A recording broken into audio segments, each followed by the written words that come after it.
Hello welcome back to my YouTube channel. ಎಲ್ಲರೂ ಹೇಗಿದ್ದೀರಾ friends? I hope ಎಲ್ಲರೂ ಚೆನ್ನಾಗಿದ್ದೀರಾ ಅಂದ್ಕೊಂಡಿದ್ದೀನಿ. ಹಾಗೆ ನಾನು ಕೂಡ ತುಂಬ ಚೆನ್ನಾಗಿದ್ದೀನಿ ಅಂತ ಹೇಳ್ತಾ ಇವತ್ತಿನ ವಿಡಿಯೋ ಸ್ಟಾರ್ಟ್ ಮಾಡ್ತಾ ಇದ್ದೀನಿ. ಸೊ ಇವತ್ತು ಗುಡ್ ಫ್ರೈಡೇ ಆಗಿರೋದ್ರಿಂದ ತುಂಬ ಜನಕ್ಕೆ ಕನ್ಫ್ಯೂಷನ್ ಇರುತ್ತೆ. ಹ್ಯಾಪಿ ಗುಡ್ ಫ್ರೈಡೇ, ಇವತ್ತು ನಿಮ್ಗೆ ಹಬ್ಬ ಅಲ್ವಾ, ಹಾಗೆ ಹೀಗೆ ಅಂತ ತುಂಬ ಕ್ವಶನ್ಸ್ ಕೇಳ್ತಾ ಇರ್ತಾರೆ. ಸೊ ಆ್ಯಕ್ಚುಲಿ ಇವತ್ತು ನಮಗೆ ಹಬ್ಬ ಅಲ್ಲ. ಗುಡ್ ಫ್ರೈಡೇ ಅಂದರೆ ಏನು ಗೊತ್ತಾ, ಯೇಸು ಸ್ವಾಮಿದು ಇವತ್ತು ಶಿಲ್ಬೆಗೆ ಹಾಕಿದ್ದ ದಿವಸ. ಸೊ ಶಿಲ್ಬೆಗೆ ಇವತ್ತಿನ ದಿನ ಹಾಕಿರೋದು 3 o'clockವರೆಗೂ ಅವ್ರಿಗೆ ಚಿತ್ರಹಿಂಸೆ ಕೊಟ್ಟು 3 o'clock ಮೇಲೆ ಶಿಲ್ಬೆಯಲ್ಲಿ ಅವರು ಪ್ರಾಣ ಬಿಡ್ತಾರೆ ಅನ್ನೋದನ್ನ ನಮ್ಮ ಬೈಬಲಲ್ಲಿ ಹೇಳಿರೋ ಪ್ರಕಾರ ನಾವು ನಂಬಿರೋದು. ಹಾಗೇನೆ ನಾವು ಕ್ರೈಸ್ತರಾಗಿ ಇದನ್ನ ನಾವು ನಂಬಿದ್ದೀವಿ.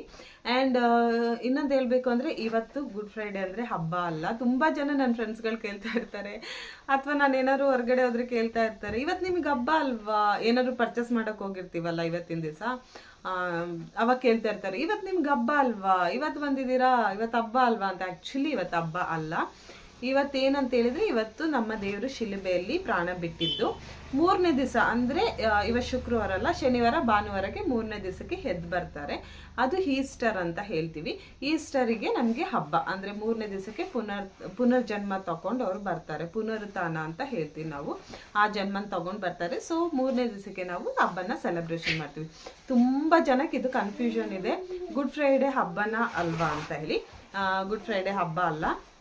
ಸೊ ಗುಡ್ ಫ್ರೈಡೇ ದಿವಸ ತುಂಬ ಜನ 3 ಗಂಟೆವರೆಗೂ ಉಪವಾಸ ಇರ್ತಾರೆ. 3 ಗಂಟೆಗೆ ಅವರು ಪ್ರಾಣ ಬಿಟ್ಟಿರೋದ್ರಿಂದ 3 ಗಂಟೆ ಮೇಲೆ ಏನಾದರೂ ಸ್ವಲ್ಪ ಗಂಜಿ ಆ ಥರ ಎಲ್ಲ ಕುಡಿತಾರೆ. ಸೊ 3 ಗಂಟೆ ಮೇಲೆ ಊಟ ಏನಾದರೂ ಮಾಡ್ಕೊಳ್ತೀವಿ. ಇದು ಗುಡ್ ಫ್ರೈಡೇ ಅಂದರೆ. ಸೊ ಗುಡ್ ಫ್ರೈಡೇನ ಹೇಗೆ ಸೆಲೆಬ್ರೇಷನ್ ಮಾಡ್ತೀವಿ ಅಂತ ಹೇಳಿ ತೋರಿಸ್ತೀನಿ. ಗುಡ್ ಫ್ರೈಡೇನೆ ನಾವು ಹೇಗೆ ಸೆಲೆಬ್ರೇಷನ್ ಮಾಡ್ತೀವಿ ಅಂತ ನಿಮ್ಮ ಜೊತೆ ಶೇರ್ ಮಾಡ್ಕೊಳ್ತೀನಿ. ಸೆಲೆಬ್ರೇಷನ್ ಅಂದರೆ ಕೆಲವ್ರಿಗೆ ಗೊತ್ತಿರಲ್ಲ, ಸೊ ಹಾಗಾಗಿ ಹೇಳ್ತಾ ಇದ್ದೀನಿ. ಆ್ಯಂಡ್ 12 ಗಂಟೆಯಿಂದ 3 ಗಂಟೆವರೆಗೂ ಚರ್ಚ್ ಇರುತ್ತೆ. ಸೊ ಅದೆಲ್ಲ ಹೇಗೆ ನಡೆಯುತ್ತೆ, ಹೇಗೆ ಪ್ರೊಸೆಸ್ ಎಲ್ಲ ಆಗುತ್ತೆ ಅಂತ ನಿಮ್ಮ ಜೊತೆ ಶೇರ್ ಮಾಡ್ಕೊಳ್ತೀನಿ. ಜಾಸ್ತಿ ವಿಡಿಯೋ ಮಾಡೋಕ್ಕಾಗಲ್ಲ ಈಗ, ಅಟ್ ಪ್ರೆಸೆಂಟ್ ನನ್ನ ಮಗ ಬಿಡ್ತಾ ಇಲ್ಲ, ತುಂಬ ಡಿಸ್ಟರ್ಬೆನ್ಸ್ ಇದೆ ಅನಿಸುತ್ತೆ. I am so sorry disturbance ಇದ್ದರೆ. ಆ್ಯಂಡ್ ಇನ್ನು ಮುಂದೆ ನಾನು ಇಷ್ಟು ದಿವಸ ಯೂಟ್ಯೂಬ್ ಅಮೌಂಟ್ ಬರಬೇಕು, ಯೂಟ್ಯೂಬಲ್ಲಿ ಅಮೌಂಟ್ ಬರುತ್ತೆ, ಹಂಗೆ ಹಿಂಗೆ ಅಂತ ಕಷ್ಟಪಟ್ಟು ವೀಡಿಯೋ ಮಾಡ್ತಿದ್ದೆ.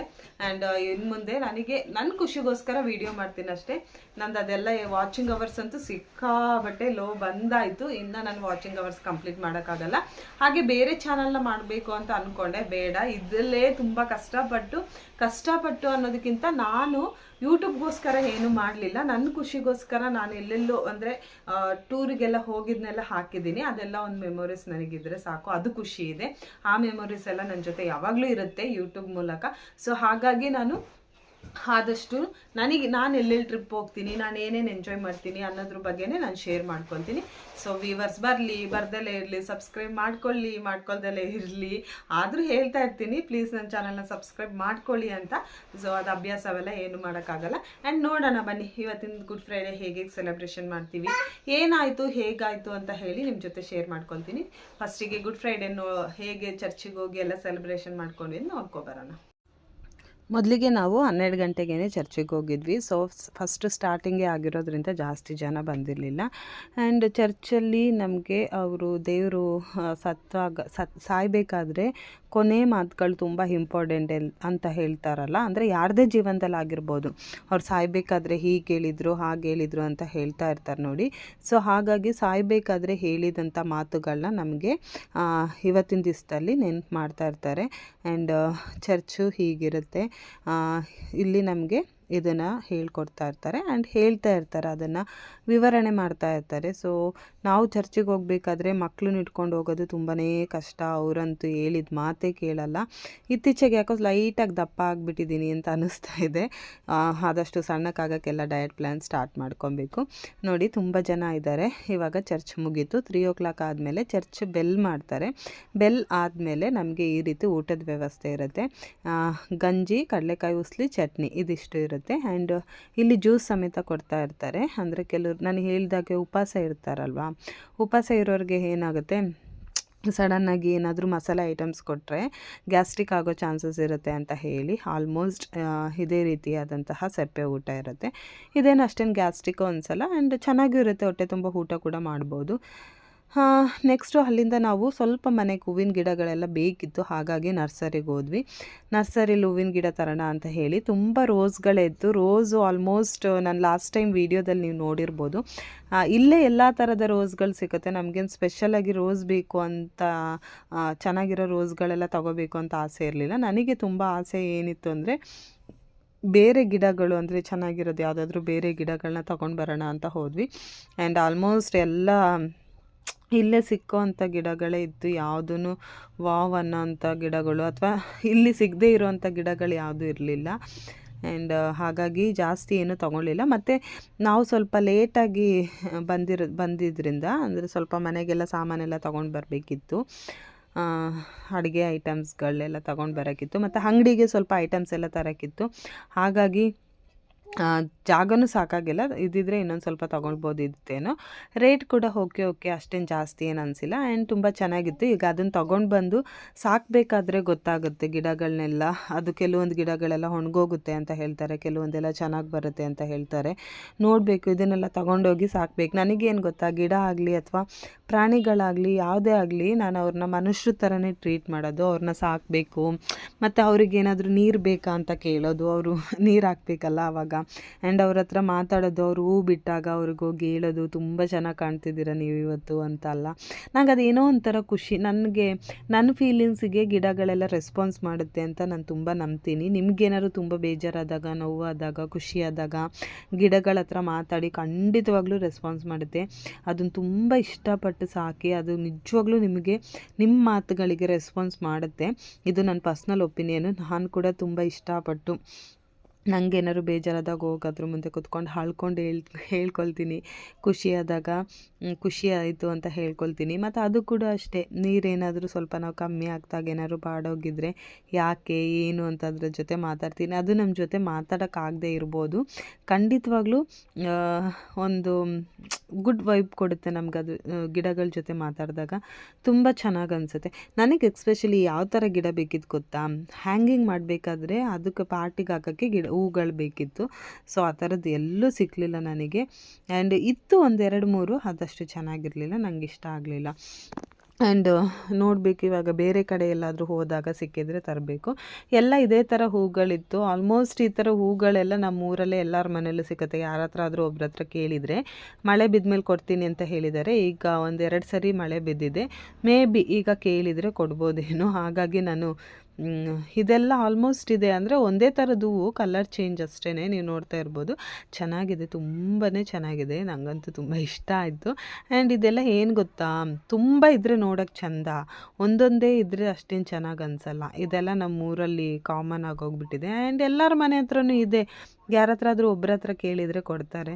ಹಾಗಾಗಿ ಬೇಡ ಅಂತ ಅಂದ್ಕೊಂಡು ಸುಮ್ಮನಾದ್ವಿ. ಆ್ಯಂಡ್ ರೋಸ್ ಗಿಡಗಳಲ್ಲಿ ಕೆಲವೊಂದು ರೋಸ್ಗಳಂತೂ ತುಂಬಾ ಚೆನ್ನಾಗಿತ್ತು. ಕೆಲವೊಂದೆಲ್ಲ ಇಲ್ಲೇ ಸಿಕ್ಕೋ ಅಂಥದ್ದು. ನಾನು ಲಾಸ್ಟ್ ಟೈಮ್ ವೀಡಿಯೋದಲ್ಲಿ ನೀವು ನೋಡಿರ್ಬೋದು. ನೋಡಿ, ಈ ರೋಸ್ ನಂಗೆ ತುಂಬ ಇಷ್ಟ ಆಯಿತು, ಇದನ್ನು ತೊಗೊಂಡೆ. ಆ್ಯಂಡ್ ಅದರಲ್ಲಿ ಕಲರ್ ಬೇರೆ ಯಾವುದಾದ್ರೂ ತೊಗೊಳ್ಳೋಣ ಅಂತ ಅಂದ್ಕೊಂಡೆ. ಕೆಲವೊಂದೆಲ್ಲ ತೊಗೊಂಡ್ಮೇಲೆ ಬೇಡ ಅನ್ನಿಸ್ತು, ಮತ್ತೆ ವಾಪಸ್ ಇಟ್ಟೆ. ನೋಡಿ, ಇಲ್ಲಿ ಚೆನ್ನಾಗಿದೆಯಲ್ಲ, ಹೂವು ತೊಗೊಳ್ಳೋಣ ಅಂದ್ಕೊಂಡೆ, ಅದನ್ನು ಬೇಡ ಅಂತ ವಾಪಸ್ ಇಟ್ಟೆ. ಅಲ್ಲಿಗೆ ಹೋದಾಗ ಯಾವ ಹೂವು ತೊಗೊಳ್ಬೇಕು, ಯಾವ ಹೂವು ತೊಗೊಳ್ಬಾರ್ದು ಅಂತಲೇ ಡೌಟ್ ಆಗುತ್ತೆ. ಆ್ಯಂಡ್ ನೋಡೋಕ್ಕೆ ಎಲ್ಲನೂ ಚೆನ್ನಾಗಿ ಕಾಣುತ್ತೆ. ನಾನು ಆಗಲೇ ಹೇಳ್ದಾಗೆ, ಗುಂಪಲ್ಲಿ ಈ ಥರ ಹೂವು ಇಟ್ಟರೆ ನೋಡೋಕ್ಕೆ ತುಂಬ ಚೆನ್ನಾಗಿ ಕಾಣುತ್ತೆ. ಆದರೆ ಸಿಂಗಲ್ಸ್ ಆಗಿ ತೊಗೊಂಡ್ರೆ ನಾವು ಅಷ್ಟೇನು ಚೆನ್ನಾಗಿರಲ್ಲ, ಮನೆ ಮುಂದೆ ಚೆನ್ನಾಗೂ ಕಾಣಿಸಲ್ಲ. ಇಷ್ಟು ಗಿಡಗಳನ್ನ ನಾವು ತೊಗೊಂಡಿದ್ದೀವಿ.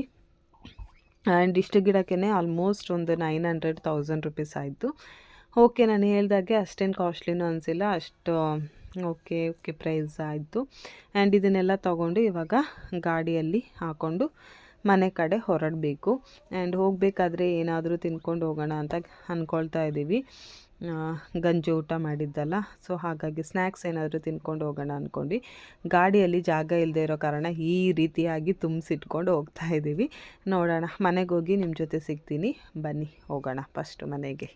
ಚರ್ಚಿಗೆಲ್ಲ ಹೋಗಿ ಬಂದ್ವಿ. ಹೋಗಿ ಬರೋಷ್ಟೊತ್ತಿಗೆ ಟೈಮು 9:30 ಆಗಿತ್ತು. ಅದೇನು ಗೊತ್ತಾ, ನಾವು ಈ ಸೈಡಿಂದ ಹೋದರೆ ಅಂದರೆ ನಮ್ಮ ಮನೆಯಿಂದ ರೈಟ್ ಸೈಡಿಂದ ಹೋದರೆ ಮಲಂದೂರ್ ಮೇಲೆ ಹೋದರೆ 35 ಕಿಲೋಮೀಟ್ರಲ್ಲಿ ನಾವು ಹೋಗಿ ಚಿಕ್ಕಮಂಗ್ಳೂರು ಮುಟ್ತೀವಿ. ಸೊ ಈಗ ನಮಗೆ ರೋಡ್ ಬ್ಲಾಕ್ ಮಾಡಿದ್ದಾರೆ, ರೋಡ್ ಸರಿ ಮಾಡ್ತಿರೋದ್ರಿಂದ ಸುತ್ತಾಕೊಂಡು ಹೋಗಬೇಕು. ಒಂದು 70 ಕಿಲೋಮೀಟ್ರ್ ಆಗುತ್ತೆ, ಹೋಗೋಕ್ಕೆ 70 ಕಿಲೋಮೀಟ್ರ್, ಬರೋಕ್ಕೆ 70 ಕಿಲೋಮೀಟ್ರ್. ಹಾಗಾಗಿ ಸಿಕ್ಕಾಬಟ್ಟೆ ಟಯರ್ಡ್ ಆಗೋಯ್ತು. ಮತ್ತೆ ಗುಡ್ ಫ್ರೈಡೆಗೆ ಹೋಗಿ ಸುಸ್ತಾಗಿರ್ತೀವಿ. ಒಂದೇ ದಿವಸ ಶನಿವಾರ ಮತ್ತೆ ಭಾನುವಾರ ಹೋಗಬೇಕು ಅಂದರೆ ತುಂಬಾ ಕಷ್ಟ ಆಗುತ್ತೆ. ಹಂಗಾಗಿ ನಾವು ಈ ಸಾರಿ ಹಬ್ಬಕ್ಕೆ ಚರ್ಚಿಗೆ ಹೋಗಲ್ಲ ಅಂತ ಡಿಸೈಡ್ ಮಾಡ್ಕೊಂಡ್ವಿ. ಆ್ಯಂಡ್ ತುಂಬಾ ಸುಸ್ತಾಗುತ್ತೆ, ತುಂಬಾ ಟೈರ್ಡ್. ನಮ್ಮನ್ನು ನಾವು ಸುಸ್ತನ್ನ ರಿಕವರಿ ಮಾಡ್ಕೊಳ್ಳೋಕ್ಕೆ ತುಂಬ ಟೈಮ್ ಬೇಕು. ಅದರಲ್ಲಿ ಇಬ್ಬರು ಮಕ್ಳಿಗೂ ಅವ್ರಿಗೂ ಸುಸ್ತಾಗಿರುತ್ತೆ, ಅವರು ಕಿರಿಕಿರಿ ಮಾಡ್ತಿರ್ತಾರೆ. ಮನೆಗೆ ಬಂದು ಅವ್ರಿಗೆ ಊಟ ಮಾಡಿಸಿ, ನಾವು ಊಟ ಮಾಡಿ ಅವ್ರು ಮಲಗೋವ್ರಿಗೂ ಕಾಯ್ದು, ಅವ್ರೇನು ಗಾಡಿಯಲ್ಲೆಲ್ಲ ಮಲಗಿಬಿಡ್ತಾರೆ ಬೇಗ. ಸೊ ಅವ್ರು ಊಟ ಮಾಡೋವ್ರಿಗೂ ಕಾಯ್ದು, ನಾವು ಊಟ ಮಾಡಿ ಮಲಗೋಷ್ಟೊತ್ತಿಗೆ ತುಂಬಾ ಟಯರ್ಡ್ ಆಗಿಬಿಟ್ಟಿತ್ತು. ಹಾಗಾಗಿ ನಾನು ನೆನ್ನೆ ಕಂಟಿನ್ಯೂ ಮಾಡೋಕ್ಕಾಗಲಿಲ್ಲ. ಆ್ಯಂಡ್ ಮನೇಲಿ ಅದೇ ಗಂಜಿ ಏನಾದರೂ ಮಾಡಿ ಊಟ ಮಾಡಿದ್ವಿ. ಇವಾಗ ಈ ಗುಡ್ ಫ್ರೈಡೇ ಹೇಗೆ ಮಾಡ್ತೀವಿ ಅಂತ ನಿಮ್ಮ ಜೊತೆ ಶೇರ್ ಮಾಡ್ಕೊಂಡಿದ್ದೀನಿ. ಇದು ನಿಮಗೆ ಗೊತ್ತಾಗಿರುತ್ತೆ ಅಂದ್ಕೊಳ್ತೀನಿ. ಆ್ಯಂಡ್ ಈ ವಿಡಿಯೋ ನಿಮ್ಗೆ ಇಷ್ಟ ಆಯಿತು ಅಂದ್ಕೊಳ್ತೀನಿ. ಇಷ್ಟ ಆಗಿದ್ರೆ ಪ್ಲೀಸ್ ದಯವಿಟ್ಟು ಲೈಕ್ ಮಾಡಿ, ಶೇರ್ ಮಾಡಿ, ಕಮೆಂಟ್ಸ್ ಮಾಡಿ. ಹಾಗೆ ಪಕ್ಕದಲ್ಲಿರೋ ಬೆಲ್ಲೈಕನ್ ಕ್ಲಿಕ್ ಮಾಡಿ, ಸೊ ದಟ್ ನಾನು ನೆಕ್ಸ್ಟ್ ಮಾಡೋ ವಿಡಿಯೋ ನಿಮಗೆ ನೋಟಿಫಿಕೇಷನ್ ಬರುತ್ತೆ. ನನ್ನ ಚಾನಲ್ನ ಸಬ್ಸ್ಕ್ರೈಬ್ ಮಾಡ್ಕೊಳ್ಳಿ ಅಂತ ಹೇಳ್ತೀನಿ. And thank you so much ಅಂತ ಕೇಳ್ಕೊಳ್ತೀನಿ, ಸಬ್ಸ್ಕ್ರೈಬ್ ಮಾಡ್ಕೊಳ್ಳಿ ಅಂತ. So thank you so much. Next ವಿಡಿಯೋದಲ್ಲಿ ಸಿಕ್ಕೋಣ. ಆ್ಯಂಡ್ ಹೂಗಳದೆಲ್ಲ ತುಂಬ ತಗೊಂಡು ಬಂದಿದ್ದೀನಿ. ಹೂಗಳೆಲ್ಲ ತುಂಬ ಚೆನ್ನಾಗಿ ಬಿಟ್ಟಿದೆ. ಸೊ ಅದನ್ನು ಕೂಡ ನಾನು ಗಾರ್ಡನ್ ವಿಡಿಯೋ ಮಾಡಬೇಕು ಅಂತ ತುಂಬ ಆಸೆ ಆಗಿದೆ ನನಗೆ ಖುಷಿ ಆಗುತ್ತೆ ನೋಡೋಕ್ಕೆ. ಆ್ಯಂಡ್ ಅದೇ ಥರ ಇನ್ನೂ ಫುಲ್ಲು ಎಲ್ಲ ಕಡೆ ಕವರ್ ಮಾಡಬೇಕು ಅಂತ ನಾನು ಲಾಸ್ಟ್ ಒಂದು ವಿಡಿಯೋದಲ್ಲಿ ಹೇಳ್ಕೊಂಡಿದ್ದೆ. ಈಗ ಆಲ್ಮೋಸ್ಟ್ ಸ್ವಲ್ಪ ಕವರ್ ಮಾಡಿದ್ದೀನಿ. ಇನ್ನು ನೆಕ್ಸ್ಟ್ ಅಂದರೆ ಗಾಡಿಯಲ್ಲಿ ಜಾಗ ಇರಲಿಲ್ಲ, ಹಾಗಾಗಿ ಜಾಸ್ತಿ ಹೂವಿನ ಗಿಡಗಳನ್ನೆಲ್ಲ ತರೋಕ್ಕಾಗಲ್ಲ ನರ್ಸರಿಯಿಂದ. ಆ್ಯಂಡ್ ಅಲ್ಲಿ ನನಗೇನು ಅಷ್ಟೇನು ಚೆನ್ನಾಗಿ ಅನಿಸಿಲ್ಲ, ಇರೋದೇ ಇತ್ತು ಜಾಸ್ತಿ. ಏನು ನಮ್ಮ ಹತ್ರ ಇಲ್ಲ ಅಂಥದ್ದು ಯಾವುದು ಸ್ಪೆಷಲ್ ಅನಿಸಿಲ್ಲ. ಸೊ ಅದು ನಮ್ಮ ಹತ್ರ ಇಲ್ಲ ಅನ್ನೋಂಥದ್ದನ್ನ ತೊಗೊಂಡು ಬಂದಿದ್ದೀವಿ. ಗಾಡಿಯಲ್ಲಿ ಜಾಗನೂ ಇರಲಿಲ್ಲ. ನೆಕ್ಸ್ಟ್ ಟೈಮ್ ಹೋದಾಗ ಇನ್ನೂ ಸ್ವಲ್ಪ ಜಾಸ್ತಿ ತೊಗೊಂಡು ಬರಬೇಕು. And okay, thank you so much. ತುಂಬ ಮಾತಾಡಿದೆ ಅನಿಸುತ್ತೆ. ನಂದು ಯಾವುದೇ ವಿಡಿಯೋದಲ್ಲಿ ಆಗಿರ್ಬೋದು, ನಿಮಗೇನಾದರೂ ಡೌಟ್ ಇದ್ದರೆ ಕೆಳಗೆ ಕಮೆಂಟ್ಸ್ ಬಾಕ್ಸಲ್ಲಿ ತಿಳಿಸಿ, ಖಂಡಿತವಾಗ್ಲೂ ನಾನು ಅದಕ್ಕೆ ರಿಪ್ಲೈ ಮಾಡ್ತೀನಿ. And thank you so much. Bye. Next ವಿಡಿಯೋದಲ್ಲಿ ಸಿಗೋಣ.